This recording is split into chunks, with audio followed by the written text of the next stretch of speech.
Praise lord. మన ప్రభువైన యేసుక్రీస్తు నామమున అందరికీ ఉదయకాల సమయమున శుభాభివందనములు తెలియజేసుకుంటున్నాను.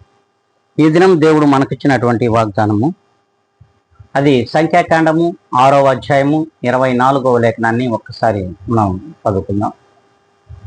దేవుడు నిన్ను ఆశీర్వదించి నిన్ను కాపాడును గాక. ఆమేన్. దేవుడు అనునిత్యము నిన్ను ఆశీర్వదిస్తాడు, నిన్ను కాపాడుతాడు.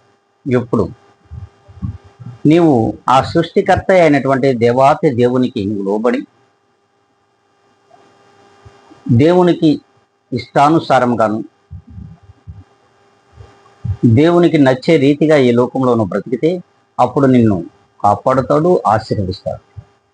అలా కాదు, ఇది నా ఇష్టం, నా జీవితం అంటే దేవుడు ఎన్నడెన్నడూ కూడా మనల్ని కాపాడుతాడు.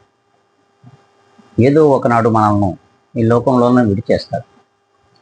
అందుకే ఈ దినం నుండి అయినా సరే మనం దేవుని యొక్క ఆశీర్వాదములను పొందుకునే వారిగాను, దేవుడి చేత కాపాడబడు వారముగాను ఉందామనుకుంటే మనమందరం కూడా ఇప్పుడే తల్ల ఉంచుకుందాం, కళ్ళు మూసుకుందాం, ప్రార్థనలో ఎదుగుతాం. మహాపరిశుద్ధుడా, ప్రేమ కలిగిన మా తండ్రి, కృపా కనికరములు కలిగిన దేవా, నీకు వందనాలు, కృతజ్ఞతలు తండ్రి.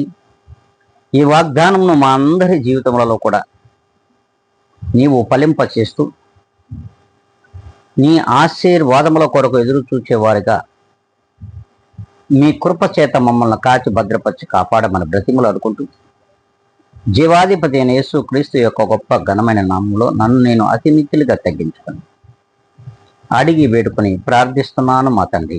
ఆమె.